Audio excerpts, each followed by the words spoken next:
पुरोहित ज्ञानी जाते हैं, उसी मार्ग पर संसार के लोग भी जाते हैं। लेकिन सदगुरु कबीर कहते हैं, मैं उस मार्ग पर नहीं जाता। जिस मार्ग पर संसार के लोग जाते हैं, जिस मार्ग पर पंडित पुरोहित ज्ञानी जाते हैं, मेरा वो मार्ग नहीं। मेरा मार्ग अलग है, मेरा रास्ता अलग है। ऊंची घाटी राम की। अब यहां बात थोड़ी उल्टी है। अक्सर घाटियां नीची होती है, ऊंची नहीं होती। ऊंची तो चोटियां होती। पहाड़ ऊंचे होते हैं, पर्वत ऊंचे होते हैं, टीले ऊंचे होते हैं। पर सदगुरु कबीर यहां कहते हैं ऊंची घाटी। अब घाटी है तो फिर ऊंची कैसे हुई? ये तो ऐसा ही है जैसे कोई कहे कि एक बुढ़िया थी जो बचपन में मर गई। तो बचपन में मरी तो बुढ़िया कैसे हुई? और अगर बुढ़िया थी तो बचपन में कैसे मरी? सदगुरु कबीर यहां कहते हैं ऊंची घाटी राम की। राम की घाटी ऊंची है और ते ही चढ़ रहे कबीर। घाटी भी कह रहे हैं और यह भी कह रहे हैं कि उस पर मैं चढ़ कर रहता हूं, वो मेरा ठिकाना है। तो जेहि मार्ग गए पंडिता। ये संसार के लोग जिस रास्ते पर जा रहे हैं, वो रास्ता कौन सा है? जिस पर पंडित गए हैं, जिस मार्ग पर पुरोहित गए हैं। आप देख लो, बाल्यकाल से बच्चे का जन्म हुआ नहीं कि पंडित आ गए आपके पास पोथी लेकर के, तुम्हारे बच्चे को तो ग्रह लगा है, तुम्हारे बच्चे के ऊपर तो सतैसा लगा है, अब तुम्हें इसके लिए पूजा करवानी पड़ेगी, तुम्हें गंगा नदी जाना पड़ेगा, किसी मंदिर में जाना पड़ेगा, किसी तीर्थ में जाना पड़ेगा। और आपको लगता है कि पंडित जी कह रहे हैं तो ठीक ही कह रहे होंगे। बात हमारे बेटे की है। अगर बेटा को कुछ हो गया तो कौन खतरा मोल ले, चलो पंडित जी की बात मान लेते हैं। और आप जो जो कहा जाता है आप करने लग जाते हैं। तो पंडित का मार्ग बाहर का मार्ग है, वो जो कहा आप करने लग गए। पुरोहितों ने जो रास्ता दिया आप चलने लग गए। उसने कहा गंगा में नहाने से मुक्ति है, आपने कहा हाँ महाराज, आपने कहा तो होगा ही। उसने कहा कि कहीं जल चढ़ाने से मुक्ति है, आपने कहा कि ठीक ही है, चढ़ा लेंगे। उन्होंने कहा तुलसी की पूजा करने से मुक्ति है, आप करने लग गए। आपने कभी ठहर कर यह सोचने का प्रयास नहीं किया कि पाप मन में होता है, फिर गंगा में डुबकी लगाने से कैसे ठीक हो सकता है? गंगा में नहाने से शरीर के मैल धुल सकते हैं, बात समझ में आती है। मन के मैल कैसे धुलेंगे? लेकिन पंडित जी ने कह दिया, शास्त्र ने कह दिया, पुरोहित ने कह दिया, कुछ ज्ञानियों ने कह दिया। अब जब ज्ञानी की बात आती है तो मैंने कल भी कहा था कि थोड़ा असमंजस की अवस्था आ जाती है। ज्ञानी कौन है?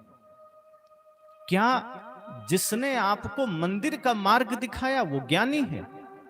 क्या जिसने आपको तीर्थ का मार्ग दिखाया वो ज्ञानी है? या फिर जिसने आपको तारे नक्षत्र ग्रह की व्याख्या कर दी वो ज्ञानी है? सदगुरु कहते हैं नहीं, इनसे सावधान रहना।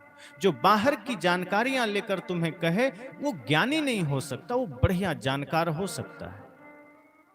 तो जानकारी बहुत अलग बात है। शास्त्र जान लेना, समस्त ग्रहों को जान लेना, तीर्थों को जान लेना, ये अलग बात है, ये जानकारी है। ये आध्यात्मिक जनरल नॉलेज कह सकते हो, जैसे सामान्य ज्ञान होता है।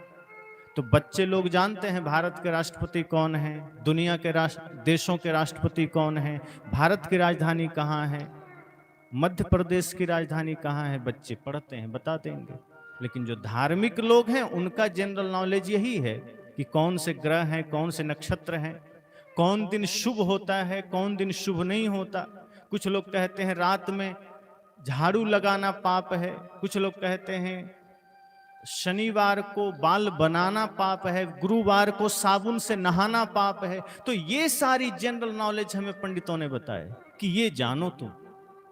तो हम ये जानने में लग गए कि किसी दिन हमें मकान नहीं बनवाना है, किसी दिन हमें यात्रा पर नहीं जाना है, कोई टोक दे तो आगे की यात्रा रोक देनी है। ये जड़ता हमारे मन में बाल्यकाल से भरता चला गया, लोगों ने भर दिए। तो जो ज्ञानी कहलाए वास्तव में वो सिर्फ शब्दों के कुछ जानकार हुए, किताबों के जानकार हुए, शास्त्रों के जानकार हुए। सदगुरु कहते हैं मैं उसे ज्ञानी नहीं कहता, मैं ज्ञानी उसे कहता हूं जिसने स्वयं को जाना है। ये ज्ञानी होने का अर्थ है। जिसने अपने को जाना वो ज्ञानी है, जिसने संसार को जाना वो जानकार है। तो जानकारों के चक्कर में मत पड़ जाना, वो आपको भी रास्ता भटका देंगे।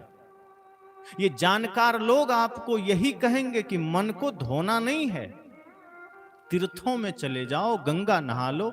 अभी कहीं भी आप चले जाएं, कोई भी आपको यही सलाह दे देगा धर्मगुरु कि आप गंगा नहा ले, सारे पाप कट जाएंगे। आप ब्राह्मण को घर बुला ले, सारे पाप कट जाएंगे। आप किसी ब्राह्मण गुरु को अपना गुरु बना लें, आपको मुक्ति मिल जाएगी।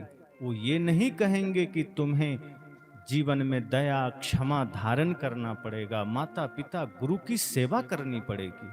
वो ये नहीं कहेंगे कि जीवों पर दया करनी पड़ेगी। वो ये नहीं बताएंगे कि तुम्हें मन वचन कर्म से निर्मल होना पड़ेगा।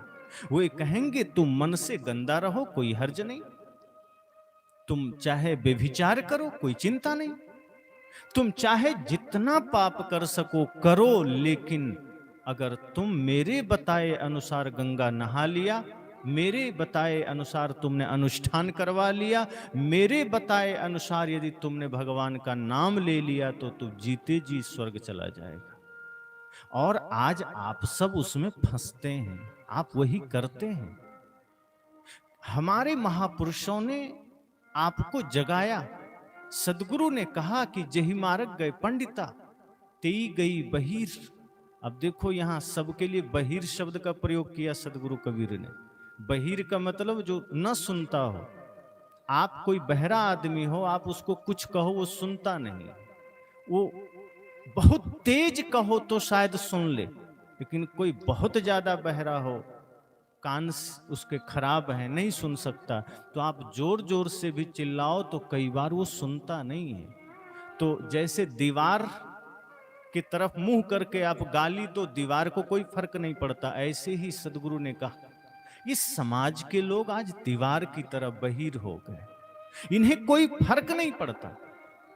किसी ने कह दिया गंगा नहाओ, वो उसके पीछे हो लेता है। किसी ने कहा बछिया का पूंछ पकड़ लो, बैतरनी पार हो जाओगे, वो उसके पीछे हो लेता है।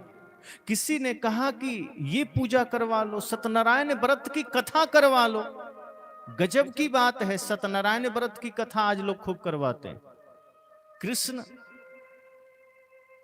राम या भगवान बुद्ध या महावीर के जो ज्ञान है उससे किसी को लेना देना नहीं है। लोग सिर्फ उनके नाम पर आज कथाएं करते हैं। भगवान बुद्ध के नाम पर भी कथाएं चल रही है, लेकिन सबसे ज्यादा प्रचलित है सत्यनारायण व्रत कथा। अब कई बार मैंने भी सुना है अगल बगल गुजरते गुजरते सत्यनारायण व्रत कथा। तो जब मैं सुना तो मुझे प्रतीत हुआ कि सत्यनारायण व्रत कथा में ना सत्य है ना नारायण है, फिर ये कथा किसकी? दूर दूर तक कहीं सत्य का दर्शन उसमें नहीं है और नारायण तो है ही नहीं।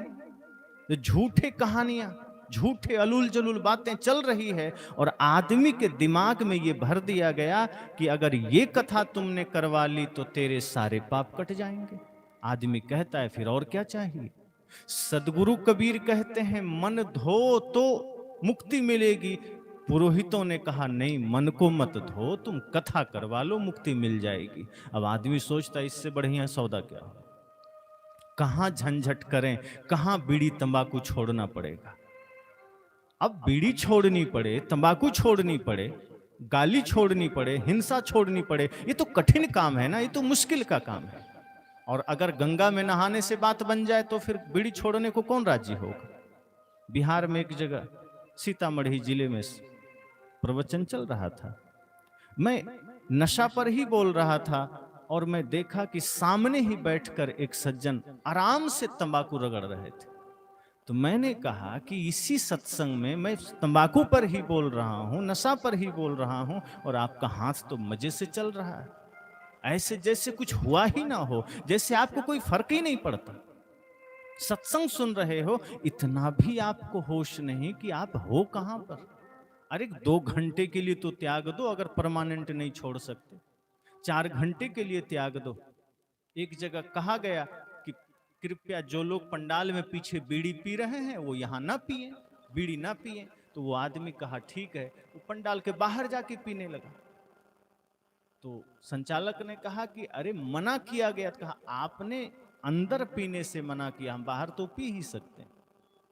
संत ने कहा कि पीना ही गलत है, चाहे तुम अंदर पियो चाहे बाहर पियो, बीड़ी गलत है। ऐसा नहीं कि यहां गलत और बाहर सही हो जाए, कि पंडाल में पियोगे तो पाप होगा और घर में जाके पियो तो पुण्य हो जाएगा। बीड़ी गलत है तो सब जगह गलत है, झूठ गलत है तो हर जगह गलत है, छल गलत है, पाप गलत है। लेकिन नहीं, सदगुरु कहे जो रास्ता दिया, जिस रास्ते पर पाखंडी चले, जिस रास्ते पर ढोंगी चले, संसार के लोग उसी पर चल लिए, क्योंकि वो सस्ता सौदा है। और जब सस्ता सौदा मिल रहा हो तो कोई आदमी कठिन में क्यों जाएगा। अगर किसी को सिर्फ नाम जपने से मुक्ति मिल जाए तो वो आदमी पाप से मुक्त होने के लिए ध्यान, साधना, तपस्या क्यों करेगा। वो मन को निर्मल क्यों करेगा, पति पत्नी में प्रेम क्यों करेगा, पड़ोसियों से प्रेम क्यों करेगा, माता पिता गुरु की सेवा क्यों करेगा। उसे मुक्ति तो ऐसे ही मिल जा रही है नाम जपने से। और ऐसे मूढ़ों की कमी नहीं है जो आपको कहते हैं कि सिर्फ नाम जपो मुक्ति मिल जाएगी, कलयुग केवल नाम आधारा, सुमर सुमर नर उतर ही पारा। ये मूर्खों के वचन है कि यहां सिर्फ नाम लो और पार कर जाओगे। जैसे कितना सरल बात है पाप से मुक्त होना, लेकिन आपके मन में ये बात बैठा दी गई कि नहीं ये ठीक है, आप ऐसा कर सकते हो, और आप करने लग जाते हैं। सदगुरु कहते हैं मन धो, मन को निर्मल करो, उस मार्ग पर मत जाओ जहां ये मूढ़ लोग तुम्हें ले जा रहे हैं, ये पंडित पुरोहित तुम्हें ले जा रहे हैं। ठहरो, जरा विचार करो, अपने शरीर को देखो कि इससे बड़ा देवालय तुम कहां देखोगे, इस शरीर से बड़ा मंदिर तुम कहां पाओगे। पर इस मंदिर को छोड़कर तुम बाहर के मंदिर की तरफ भागे जा रहे हो। इस सत्संग रूपी गंगा से बढ़िया पवित्र नदी तुम कहां पाओगे, तुम बाहर गंगा खोजने जा रहे हो। उस गंगा में तुम डुबकी भी लगा लोगे, क्या मिलेगा। शरीर में कोई मैल होगा, धुल जाएगा, लेकिन मन के मैल कैसे धुलेंगे। अब पाप कोई शरीर में थोड़े चिपका है जो गंगा के पानी से धुल जाएगा। पाप तो मन में है, और मन तक पानी नहीं पहुंचता बाहर का। वहां तो ज्ञान का जल पहुंचेगा, वहां तो सत्संग का जल पहुंचेगा। सदगुरु ने कहा कि ये पाखंडियों ने एक रास्ता आपको दे दिया कि पूजा कर लो, पाखंड कर लो, किसी 11 ब्राह्मण को भोजन करा लो। अभी मैं एक दिन सुन रहा था, प्रसिद्ध कथावाचक हैं अनिरुद्धाचार्य, तो गजब के आदमी हैं, कॉमेडी करते रहते हैं। तो एक वचन मैंने उनका सुना, वे कह रहे थे कि जो आप यहाँ पुरोहितों के, पंडितों के पैर धोते हैं ना, तो वो पैर धोने के बाद जो जल गिरता है वही जल आपके पूर्वजों को मिलता है। इसीलिए ब्राह्मणों का पैर जरूर धोना, ताकि आपके पूर्वज वहां प्यासे न मर जाएं, आपके पूर्वज कहीं भूखे प्यासे तड़प तड़प के ना मर जाएं और आप पाप के भागी बने। इसलिए पंडितों का पैर जरूर धोना, क्योंकि वहीं से पानी जाएगा, जैसे कि वो पाइपलाइन बिछा रखा हो। गजब के नमूने हैं, और हम मान भी लेते हैं। अगर ऐसी बात उन्होंने कही तो क्या लगता है, उनकी सभा में जो हजारों लोग बैठते हैं, कौन लोग होंगे, आप ही लोग तो होंगे, और आप मान करके करने लगते हैं। सदगुरु कबीर जब आपको झकझोरते हैं, आपको हिलाते हैं, जगाते हैं कि मेरे भाई, पैर धोने से तुम्हारे पूर्वज को पानी कैसे मिल जाएगा? तुम्हारे पूर्वज को जो करना था वो जीते जी यहां जो कर गए, उसी का फल उन्हें मिलेगा। अब तुम कुछ भी कर लो, उन्हें कुछ मिलने वाला नहीं है। तुम जो पूर्वज के नाम पर, पंडितों के कहने पर जो दान करते हो कि गाय दान कर देंगे तो हमारे पूर्वज को मिल जाएगा, सोना चांदी दान कर देंगे, वस्त्र दान कर देंगे तो पूर्वज को मिल जाएगा, सदगुरु कहते वो तुम्हारे पूर्वज को नहीं मिलेगा, ये पंडित के परिवार को मिलेगा। अगर उन्हें देना है तो ऐसे ही दे दो ना, पूर्वज के नाम पर क्यों धोखा करना? तुम ये जो कुछ भी वस्तुएं दोगे ये तुम्हारे पूर्वज को नहीं मिलेगा, लेकिन तुम उनके ही बताए मार्ग में फंस रहे हो। कोई भी व्रत त्योहार आएगा, एक आदमी ने कहा कि अगर हम व्रत नहीं करेंगे तो कुछ अनिष्ट हो जाएगा, तो आप गारंटी लीजिएगा? मैंने कहा व्रत कर रहे हो तो कोई अनिष्ट नहीं हो रहा है क्या? अगर आप शुभ मुहूर्त देख करके मान लो घर बनवा रहे हो, एक आदमी से मैंने कहा कि आप जो मुहूर्त देख करके घर बनवाते हो कोई जरूरत नहीं है, सब समय बढ़िया है, जब आपके पास सामर्थ्य हो घर बना लो। कहा अगर मुहूर्त पर नहीं बनाए और घर टूट गया तो मैं कहा जितने लोग मुहूर्त पर बनाते हैं क्या कभी उनका घर नहीं टूटता क्या? कुछ ने कहा कि अगर हम माता रानी को बलि नहीं देंगे और परिवार में कोई बीमार हो गया तो मैं कहा अस्पताल जाके चेक कर लो, 99% वही लोग हैं जो बलि देकर आए हैं वही बीमार पहुंचे। जो शुभ मुहूर्त देख रहे हैं जो पंडित, उनके ही घर जाके देख लो, उनके बेटे बीमार नहीं पड़ते क्या? उनकी पत्नियां बीमार नहीं पड़ती क्या? उनके परिवार के लोग अस्वस्थ नहीं होते क्या? पंडितों के घर में समस्याएं नहीं आती क्या? अरे जो इतना बड़ा पोथी शास्त्र लेकर बैठा है, जो सबका भविष्य बता रहा हो, उसके घर में देखो कितनी समस्याएं हैं। वो चाहे तो खुद ठीक कर ले। जो 500 रुपया वो धन कैसे कमाओ ये रास्ता बता रहा है, अब खुद उसका कमाने का तरीका का 500 रुपया आपसे ले रहा है। बहुत से लोग आपको कहते हैं ठगने वाले कि ये अंगूठी पहन लो, ये धातु अगर तुमने धारण कर लिया तो तुम रातों रात करोड़पति हो जाओगे। पर लेने वाला आदमी इतना अंधा होता है कि 500-1000 रुपया देके ले भी लेता है, पर वो ये नहीं पूछता कि अरे इतनी अंगूठियां हैं, तुम ही अपने खानदान को पहना देता, करोड़पति तू पहले हो जाता। तू फुटपाथ पर बैठकर ये 500-1000 के लिए क्यों परेशान हो रहा है? तो कुछ लोग कछुआ बांट रहा है चांदी का कि ये घर में रखो, लक्ष्मी धन वर्षा यंत्र है, जैसे ही कछुआ रखोगे धन आने लगेगा। सदगुरु कबीर कहते हैं बिना कर्म के एक कण नहीं मिलेगा, लेकिन इस पर कहां कोई मानता। अगर किसी पंडित ने कह दिया कि कछुआ चांदी का घर में रख लो तो पूरा घर सोना चांदी से भर जाएगा, धन से भर जाएगा, हम उसी मार्ग पर चल देते हैं। किसी ने कहा कोई तावीज हम तुम्हें दे रहे हैं, इससे तुम्हारे घर में शांति आ जाएगी, आप उसकी बात मान लेते हैं। पंडितों ने कहा कि हम वास्तु तुम्हें दे रहे हैं, वास्तु शास्त्र के अनुसार घर बनाओ, आप उसका बात मान लेते हैं। अपने आश्रम पर कुछ शौचालय हमने बनवाए तो एक सज्जन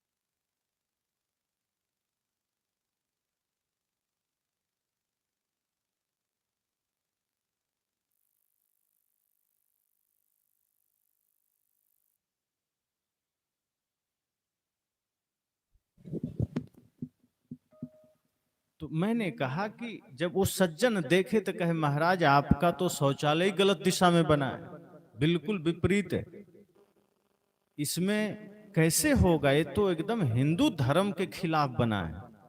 मैंने कहा क्या हो गया? कहा सीट पूरब दिशा में नहीं होना चाहिए। मैंने कहा क्यों, इधर कोई बैठेगा तो उलट जाएगा क्या? अरे भाई पूरब दिशा में है तो बैठने से क्या होगा, आदमी गिर जाएगा। पूरब पश्चिम से क्या है, वैसे भी दीवार के अंदर है। ऐसा तो है नहीं कि सूरज भगवान आदमी के बाथरूम में घुसे जा रहा है। ये क्या फालतू की बातें, ये दिशा में हो। अरे बढ़िया देखो कि रसोई घर बनाना है तो पूरब की तरफ बना लो कि सूरज का प्रकाश पड़े रसोई में। बाकी सड़क की स्थिति देखो, वहां का अन्य स्थितियों को देखो, उस अनुसार घर बनाओ। वास्तु देखने के चक्कर में कई बार घर नरक बन जाता है। लेकिन अब पंडित जी ने कहा है तो आदमी कहता है वैसा नहीं बनाएंगे तो घर में समृद्धि नहीं आएगी।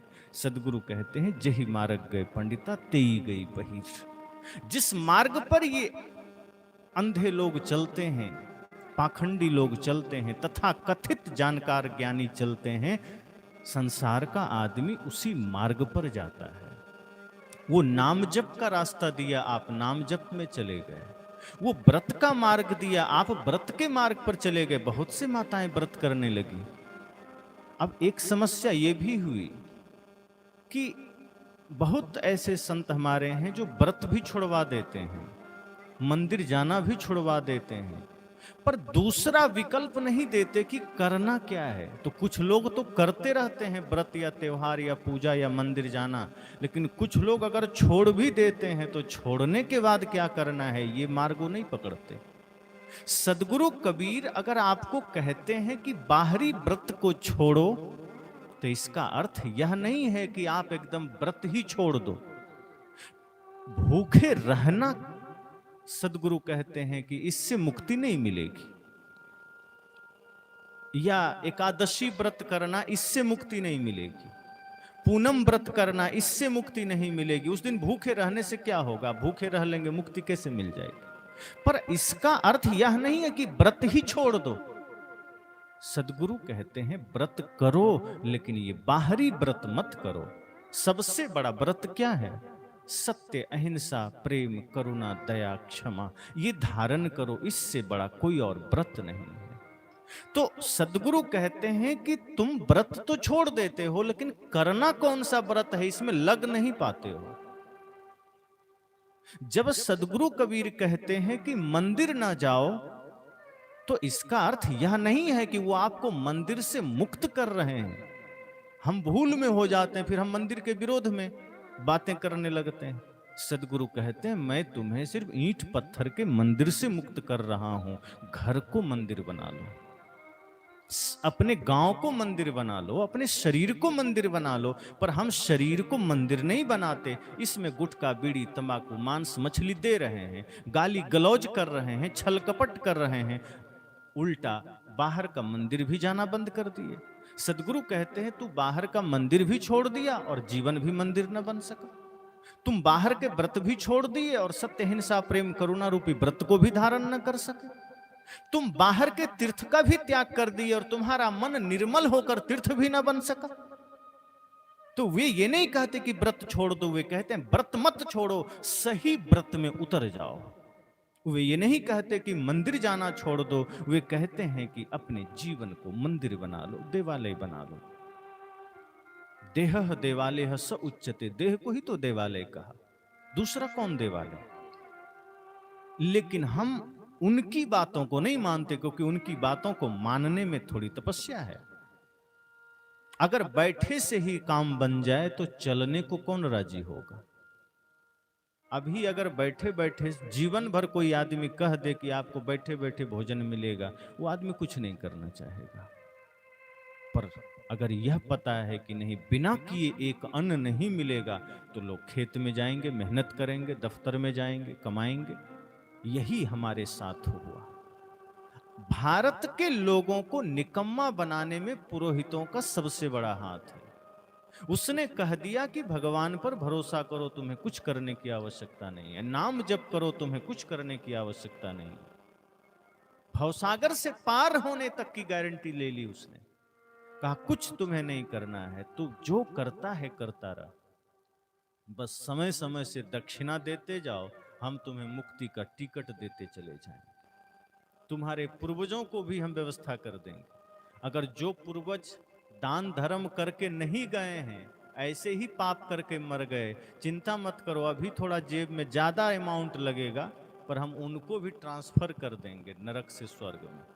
अब आदमी सोचता है कि यहाँ बैठे बैठे हमारी व्यवस्था हो गई, बाप दादा की व्यवस्था हो गई, तो ये तो सरल मार्ग है, फिर कौन कबीर को सुनने जाए, फिर कौन बुद्ध को रैदास को सुनने जाए, कौन नानक को सुनने जाए। ये बहुत कठिन मामला है, ये कठिन रास्ता है। बैठे ही काम बन रहा है तो कबीर से फिर हम दूरी बना लेते हैं, नाम रखते हैं, काम नहीं रखते। सदगुरु कबीर का मार्ग सक्रियता का मार्ग है, प्रयत्नशील होने का मार्ग है, निरंतर कर्म करने का मार्ग है, निष्क्रिय होने का मार्ग नहीं है, सोने का मार्ग नहीं है, बेहोशी का मार्ग नहीं है। सदगुरु कबीर का रास्ता होश का मार्ग है। इसलिए सदगुरु कबीर ने कहा, जेहि मार्ग गए पंडिता तेई गई बहिर। जिस मार्ग पर ये तथाकथित पंडित गए, ज्ञानी गए, जो तथाकथित हैं, ज्ञानी है नहीं, वो दुनिया को जानने वाले लोग, शब्दों को जानने वाले लोग, पाखंड को जानने जीने वाले लोग, उसी पर आप चले गए। आप कभी ठहर कर यह प्रयास नहीं किए कि हमारा सही मार्ग क्या है, सही रास्ता क्या है।